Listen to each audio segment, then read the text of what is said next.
All right, we are live. Welcome to, this is our first LinkedIn Live for this year, the first of the year. Yay. Yeah, so this is for the Institute of Diversity Certifications, Career and Collaborations LinkedIn group. And I want to just take a quick second to talk about the IDC, Institute for Diversity Certification.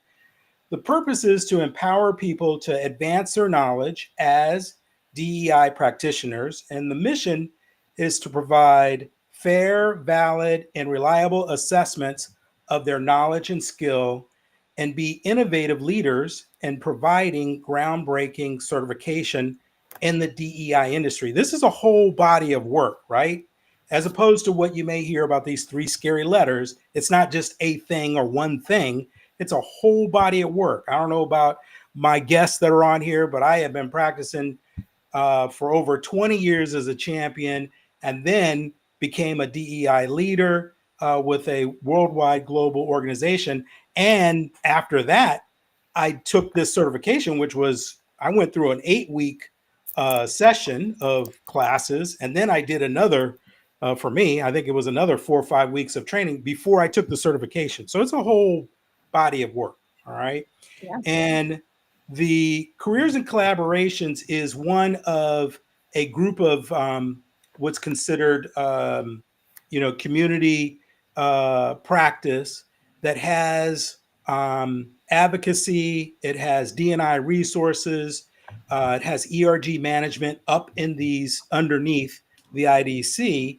And Rhea and I handle the careers and collaborations LinkedIn group. And what that is we work on advancement tips.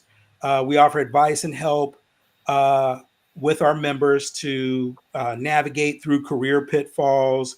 We also do learning events, such like we're doing right now. And so Rhea is new this year. We've done a couple of member events already, and this is our first live together. Although we did one in December, right? So this is the second live Rhea and I have done.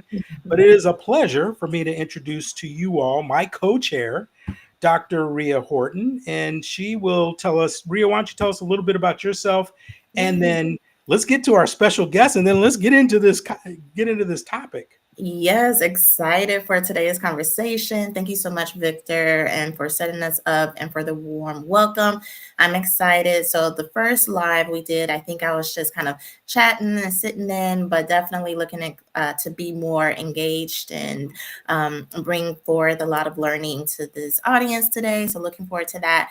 But for those who haven't yet met me, Dr. Rhea Horton, I'm currently sitting in Dallas area. So, it's nice and warm and windy here. For those who might be up north, I hear it's a little snowy up north right now from my hometown of Chicago. So y'all stay warm for those up there.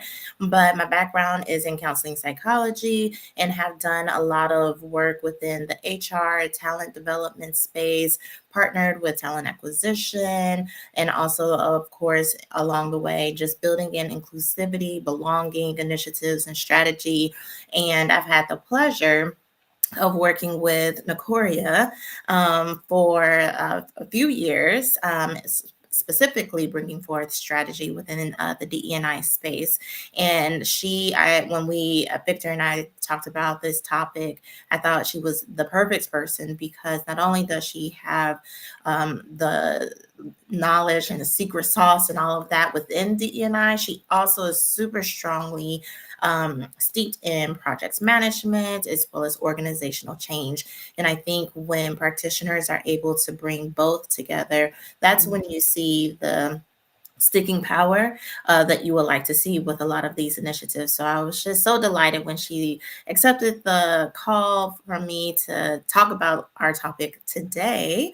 So of course, I can definitely introduce Nickoria with all of her accolades, but I will leave that for her to do. What I will say is she is the best human that you could ever get to know, and I'm so looking forward to her sharing her knowledge and her experience with you all today. She is a woman who grew up in tech, has mirrored that, and is just literally a person who loves people, loves to see people thrive in the work environment. So I won't steal your thunder, Nickoria, but with that, I would love for you to introduce yourself to the wonderful people out there and what you would like for them to know about you. Okay, absolutely. Ria, what a wonderful introduction. And I can have lots of stories about how amazing you are as well. But thank you so much for inviting me and thinking enough of me and kind of my journey that hopefully will align with the audience you have here today. So, yes, Nickoria Johnson. My official title is I'm a partner and Global Chief Diversity Officer at a consulting firm. And I have been on quite a journey career-wise. I started out in tech, ended up in consulting in my mid-20s to mid-30s. Took a quick break, had a little son, and was in industry, led large technology organizations, but primarily focused on the front end. So how do we get people to adopt technology? How do we look at technology from a strategy lens? And then how do we get the work done, right? So project management is definitely my expertise.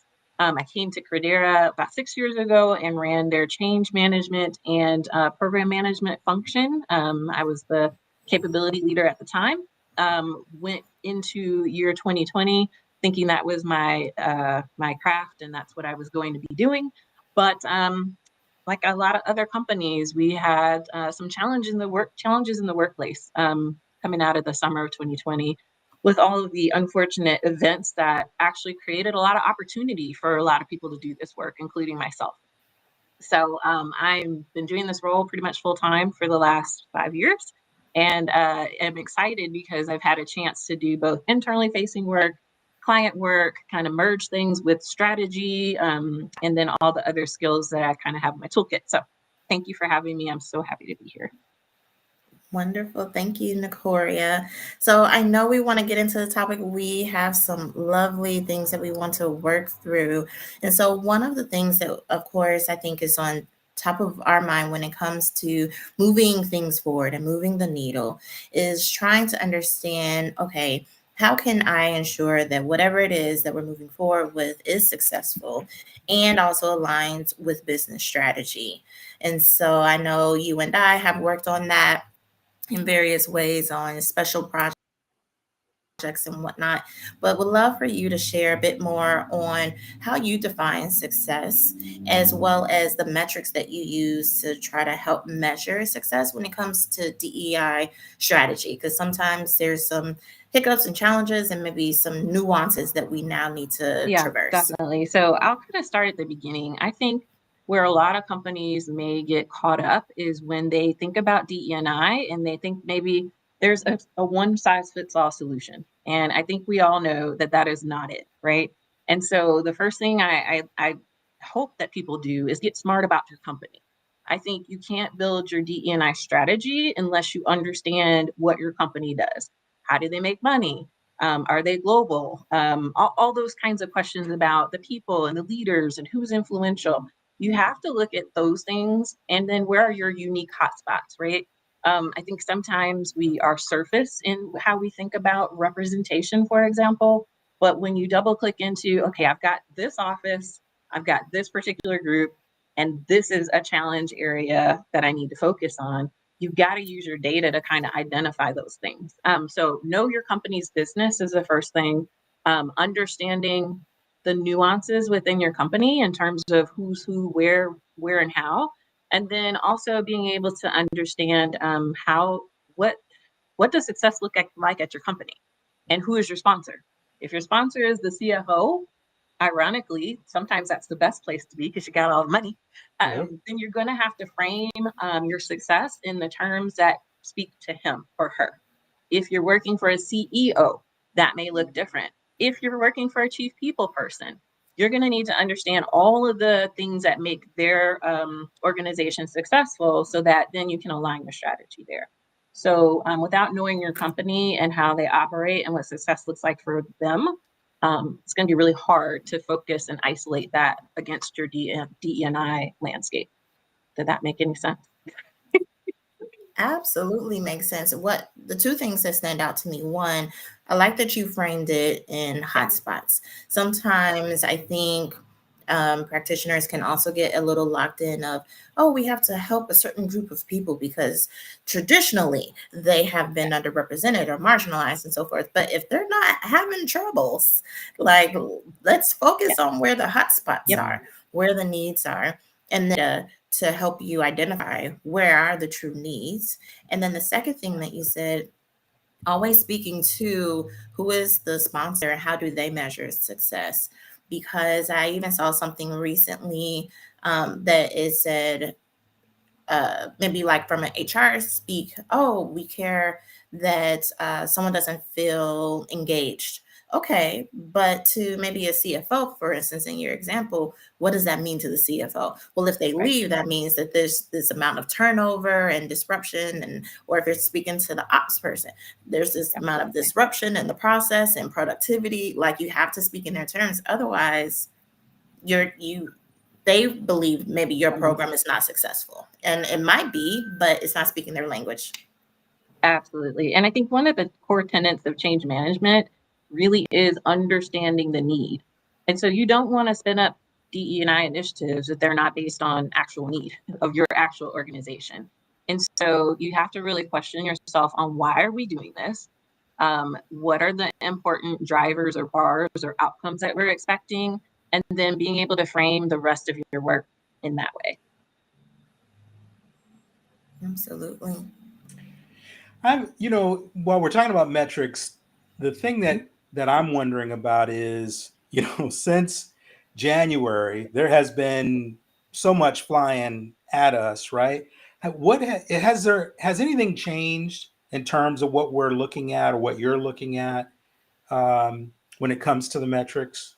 Yeah, sure. So if you go out there and do your own research, and I am not speaking on behalf of my company, you can kind of look at what is considered kind of unlawful DE&I practices based on the executive orders that have been put forth. The way that I personally interpret that is kind of twofold. Number one, when it comes to metrics, you have to be really careful about your goals and your targets. Those are currently the things I think that are being scrutinized. So whereas, we're a technology consulting firm, we want to make sure we ensure gender parity. That's a little bit tricky in this landscape, at least here in the US. So saying that we currently are at this level of 22% is great, but where the conversation gets a little muddy in the current waters is, well, what's our target? Is our target 50%? In saying that, that could potentially put your company at risk, honestly. What you should say, though, is that we want to be intentional about providing access. We want to be intentional about developing programs. We want to be intentional about, shifting the bar, but it's those exact metrics. And then also the slates, right? So that's a scary topic to touch, but it used to be, hey, we're going to intentionally place different folks on slates so that we get a great outcome, which I think is a great thing to do. Unfortunately, in this season, those are the two areas I'd be really careful about: your targets and then your slates. Other than that, there's still a lot of conversations and decisions going on about language and other things. But in terms of targets and metrics, I would, hold those pretty close to a small group of people that are actually driving the work, and then bringing people on that journey, talking about kind of the outcomes versus maybe those targets, if that makes any sense. Yeah. And again, this is just me talking. Oh, that's great. Right. That's right in alignment. We are in alignment. And going along those lines, when we talk about targets, we're talking about slates, we're talking about groups of people. I mean, we have to have those kind of conversations. They still exist. They're there. Mm-hmm. How do you, as a leader, handle resistance to that? Just hearing those words already gets people a little bit tense, right? So how do you navigate that? How do you navigate the resistance to that to make sure people are understanding what is really that needs to be accomplished? Yeah, sure. So a couple things on that. I think even despite this current season that we're in right now, there's always been resistance, right? Whether it was on the surface, under the surface, loud or quiet, right? You're always going to have people that are maybe against certain things. The key, I think, in our strategies we need to set up is that you have to think about, how do I help everyone see themselves in this diversity, equity, and inclusion space? And educating people that this is not just about race, gender, sexual identity. It's about all the nuanced layers that make up the human. And so, in the work that we've done with clients and work that I've done here, it's about identifying caregivers. It's about looking at generational mixes. It's about seeing veterans and improving, their working experience, whatever that needs to look like. Providing access for different skill sets. Like, if you can define your diversity outcomes to the place where everyone can see themselves, it is so much easier for people to say, oh, okay, I get it. I'm a part of this journey. I want to feel included and I want to belong to. And Absolutely. I think that's where a lot of companies may be limiting themselves and their outcomes by just focusing on a very narrow pocket of diversity. And then I'll say, secondly, helping to define things in the way that's the with them, right? It's what's in it for them. Yeah. Everyone wants to understand their little thing that they're going to get. And that is different across different audiences. It's different across individuals. And best understanding what that looks like for the majority will help your organization overall become more champion-centered. Love it. Love it. Great. Nickoria, you mentioned something, and hopefully I don't lose my train of thought, but it's really about almost educating your workforce and helping them understand what may have also been some things that were on the account of DE&I initiatives that they actually enjoy and partake of, that they relate to, connect with. I think sometimes employees may not know. They just know that this thing exists, but may not understand the intent and where it came from. And that's the intent that's moving forward, is to make sure everyone feels included, everyone has and sees themselves and has a sense of belonging and so forth. So to me, the education part and how you educate and how you communicate is key, and recognizing that people are different places on the journey of their understanding of what DEI is about, and sometimes they're more along on the path of, yes, this is great. Yeah. And sometimes they're, still trying to figure it out. Are you able to speak a little bit at all to maybe the differences in how you communicate to maybe those who are on different paths, or just communicating what is happening, or how do you educate them? Sure. Number one, I think we talked about this a little bit, but using terms that speak to business outcomes, whether that's innovation, growth, savings to the bottom line, being more competitive in the market, like all of those terms, everybody wants to be a part of that. And then even from the people side of things, everyone wants high performing teams. Everyone wants the ability to work multinationally. People want to understand if their leadership style is working. All of those things are technically the work that we do. It's just sometimes about how you frame it for folks that don't either are in two pockets, either don't love the quote DEI thing, which is why we should be spelling the word out so people have to understand that it involves all of those things, or they just don't understand how it impacts them. I think being able to frame it in those terms is so important, because you get away from the barrier of, well, this is a you problem, not a me problem. This is a DEI problem, not a business problem. And if you can get that unlocked in your culture, I think you are open to having a lot more people in the boat with you. Yes, absolutely. Wonderful. I think, Bria, you're getting ready to ask another question, but before you do, those of you that are watching on YouTube, go ahead and drop questions in the chat. We'll get to those when we get to the end. I do see Kenya Arce says, looking forward to the show. And Mike Carter's on here. Hello, I'm enjoying the show. Used to work with Victor. He's a great man. Aw, thank you, Mike. Thank you. So drop your comments in here for Ria and Nickoria as well, not just me. But go ahead. Okay. Just wanted to, you know me, I'm all about practicality. Can I walk away with something I could do? Like, what does this mean? What does this, translate into? So, a question for you. If you had some practical ways to help ensure that DEI is really embedded into the organizational culture, what would some of those tips and gems be? Sure. So I think you have choices on how you develop your strategy. I think you probably have, if you're a services or a client organization, you've got some client facing things, right? You probably have a people facing function that does engagement, retention, recruiting are their focus areas.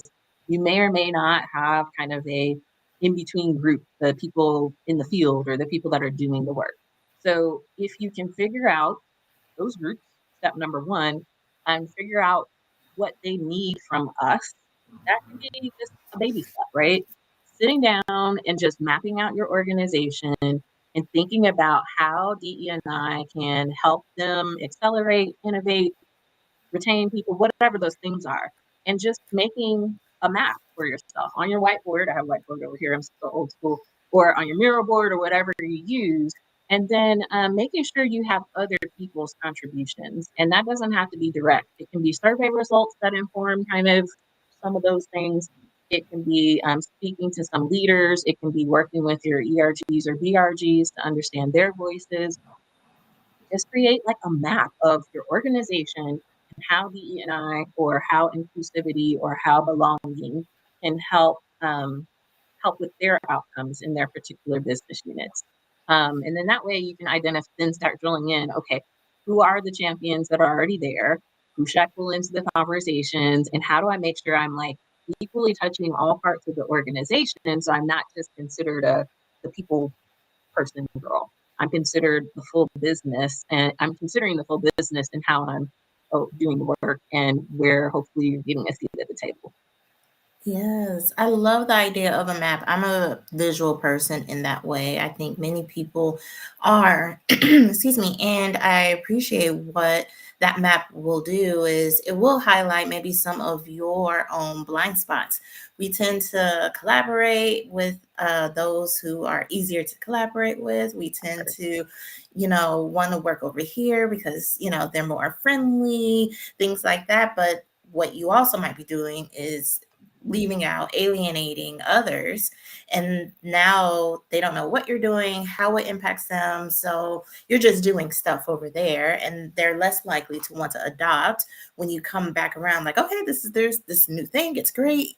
Don't you want to do it? And they're like, no, I don't even know what you did. You didn't invite me to the table. So in the spirit of wanting to be more inclusive, if you do have that map, it allows for you to identify, like you said, who are the major players? Who are the champions? Who are maybe those that you do need to win over? Helps you build relationships get some of the input from even the naysayers so you can answer and resolve any issues there. And then it is impacting multiple departments, thus embedded versus DEI being the holder of the purse strings or something like that, and always just having to be the one initiating and walking it through. It shouldn't be held within the D&I space. Yeah, I think absolutely. And I also think making sure you have funding and budget for the things that you're doing. You mentioned the purse strings. I know a lot of us have to operate with very small budgets, but again, if you can help these business units understand the value that's coming and the why behind taking on some of these initiatives or even time to goal set in this space, you'll be surprised at how much they want to collaborate. That's the other thing I will say. As DE&I practitioners, your power is in your network, and your power is in your position as a respected leader at the organization, right? I feel like, yes, we deal with hard and sensitive things, but if you don't have open relationships and relationships of support, you will probably only be able to do so much. Imagine a world where all those people you just mapped out You've got great relationships. They see you as a respected leader. They want you at the table versus, ooh, don't want them at the table. Or I'm not even thinking about this person as that frame of an individual that can help me drive my strategy forward. They're just kind of doing that DEI stuff over here. So you got to figure out what that looks like for you and your organization, and always operate with that as a top of mind. How do I make sure I have high integrity, I have respect, I understand my business, people can trust me, I represent voices that might not have a seat at the table. I think those are very important to remember as practitioners. Yeah. Mhm. Let me ask you this, Nickoria, as a C-suite leader, Mhm. for me, what keeps me up, well, right now I'm consulting, Yeah. but when I was the VP of HR and the head of DEI, thinking about where we are today, what kept me up at night Mhm. was the microaggressions that are going on in this moment throughout the organization, from C-suite, quite frankly, all the way down to our frontline staff, and the unconscious bias that is still occurring in very different facets. Yeah. What is your recommendation to organizations on how to work with that going on? Yeah, so inclusive leadership is something everybody wants, right? And so if you break that down, I think it covers the things that you're mentioning, Victor. It covers how to just explore different working styles, different psychological safety needs, the ability to navigate difficult conversations. How do you get your team members to feel valued, to speak up, to be a part of the journey? So inclusive leadership, I think, covers that. And then I actually learned something from a lady I sat with when I was in New York. She starts talking about objectivity as the thing you're trying to build towards, which really is conquering biases, but flipped on its head. And Yeah. so, again, I think you can help people really see how being objective in your decision making, whether that's hiring, who's at the table, etc.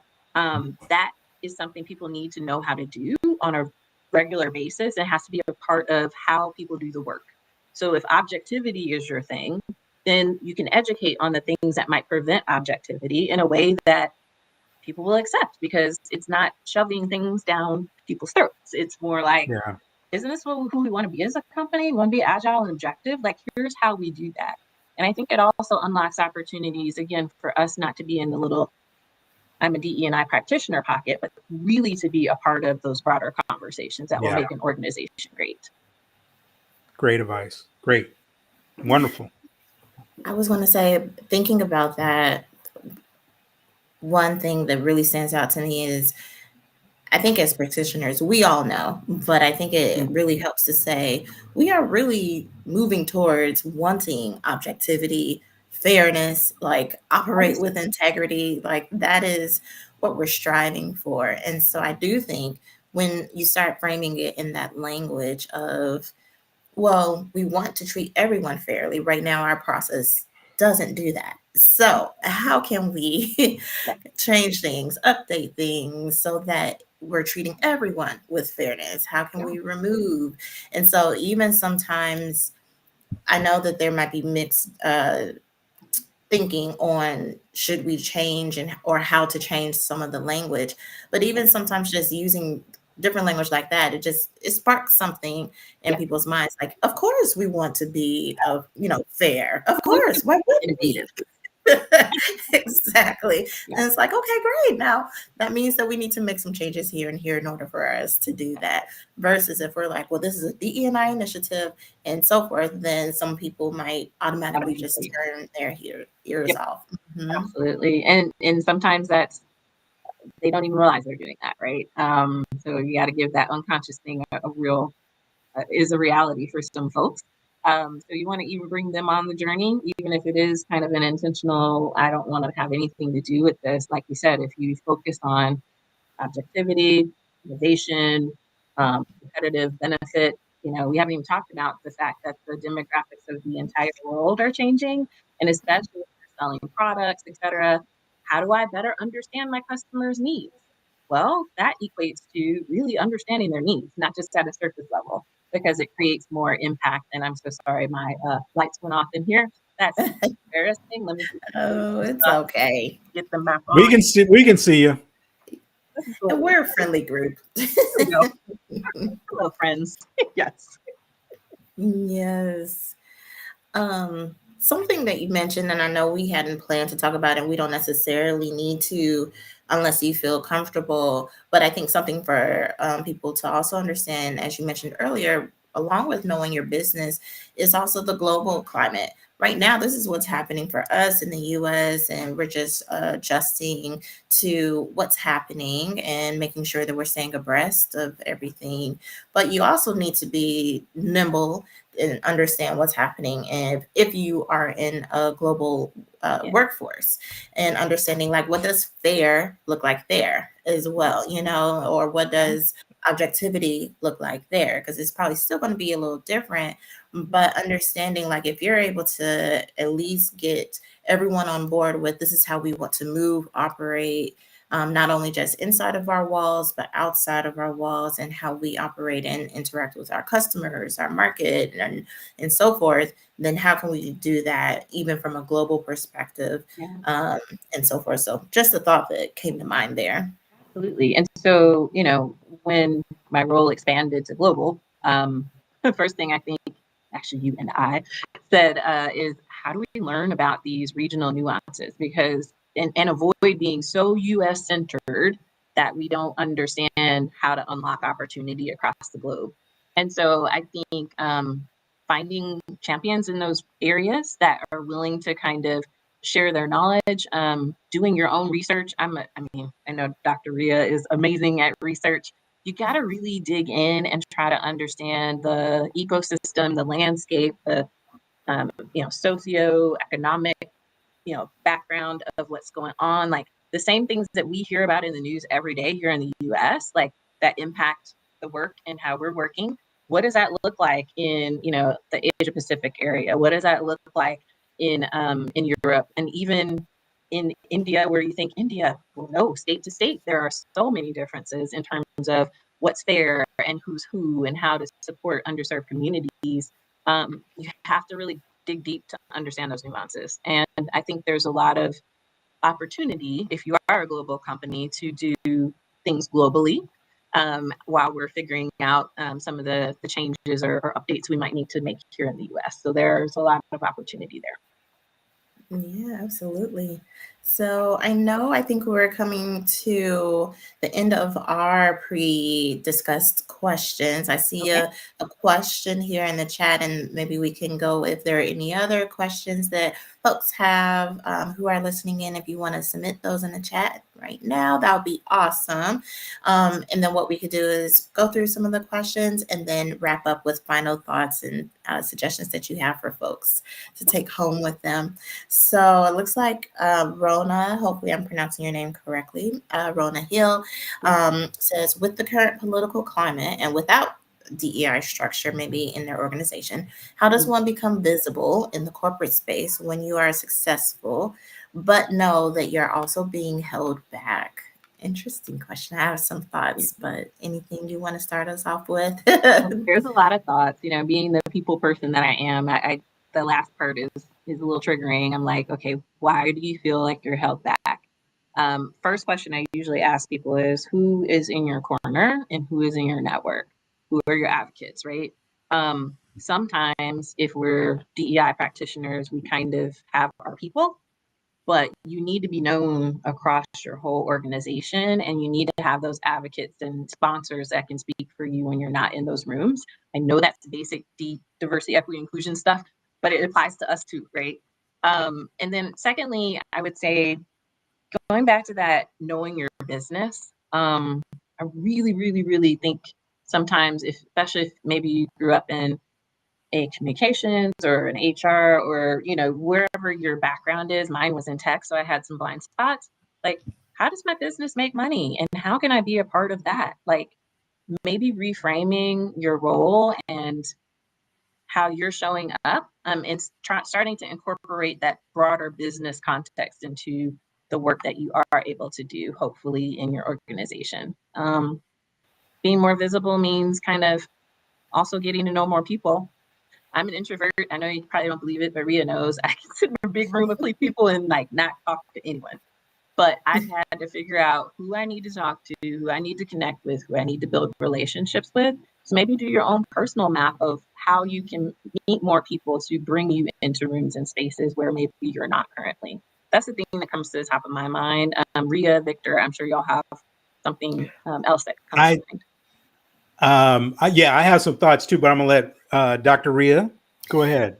I was gonna say, Nickoria, you hit it right on the head. I think about building relationships and network, and so whether you're remote, hybrid, or in person, I do think there's ways to navigate that. I too identify as an introvert, and so I've had to figure out ways for me to do that that felt good for me and didn't feel like I was like trying to schmooze people over or anything like that. And so, for example, I went ahead and got the list of partners. I was like, okay, I need to know the partners at the firm. And so I would reach out to maybe 2 a week and see, hey, can I get some time on your calendar? Would love to learn more about you and how I could support you. Again, if you think about it from their context, like what's in it for me? Oh, she wants to help me. Okay. And so people like talking about themselves, and then they're naturally going to ask you, well, tell me about you. What do you do for the company? Well, da, da, da, da, da, and so forth. And that increases your visibility. And through that, I was able to develop a lot of strong relationships with senior leaders who then pulled me in. Hey, can you help me on this? Can you help me do this? And so forth. And it wasn't other than the fact of we built a relationship. So not only do you want to start off the relationship, you also want to nurture the relationship. So you want to make sure that you think of them like, oh, I know that they're working on this project. I came across some information that could be helpful for them, and follow up with them, check in on them. How are they doing? They told you about their kids, ask them about their kids. And so if you need to start off with maybe just a handful of folks that you manage for now, go ahead and do that. And once you feel comfortable, and then expand that. But through your networking and people getting to know you, you get to know them. They're now becoming a bit more of your mentor, if you will, and then eventually sponsor, so they could speak for you in places where you're not visible. So absolutely, I second what Nickoria has shared. Victor? Yeah, I think both of those are great. I think a couple things. First, the most interesting thing about this particular conversation is I too am an introvert, and I know Rona. Rona knows me very well, and I know it's like, what? He is not. Victor is not an introvert. That is what she will say. But I push myself to do these things because I need to. As an HR leader, you got to be out in front, and you got to lead, out in front. So I push myself to do those things. The other interesting thing is I have a different take on this. Whether I know her or not, this is the advice that sometimes just needs to be said is, hey, it might be time for you to move on. It might be time for you to be, have to go somewhere else where you were appreciated. Now, I don't know whether she is asking this about her situation, because I think DEI is present in that organization, but I also think that there's somebody that I'm coaching right now, and I've said the very same thing. Like, if you don't think it's working for you, it just might be time to move on elsewhere where you are being appreciated, or where things are in alignment. So I would say that whether I knew this person or not, that's the same advice. Sometimes it's time to move on, and you grow. Sometimes you have to take a step back to take a step forward. And so it may be time for that as well.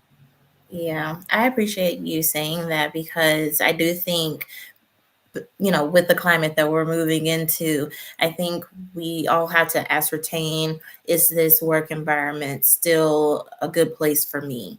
Now, recognizing different companies can make decisions at will, whatever they choose to make. But for the environment, for you, for me, is it still working for me? And if it's not, because it could still have DEI policies and it still not be a good environment for you. Right. Absolutely. So, knowing when is it the right environment, or knowing, okay, well, I do know I don't necessarily engage a lot, or I don't speak up in meetings, and da da da da da.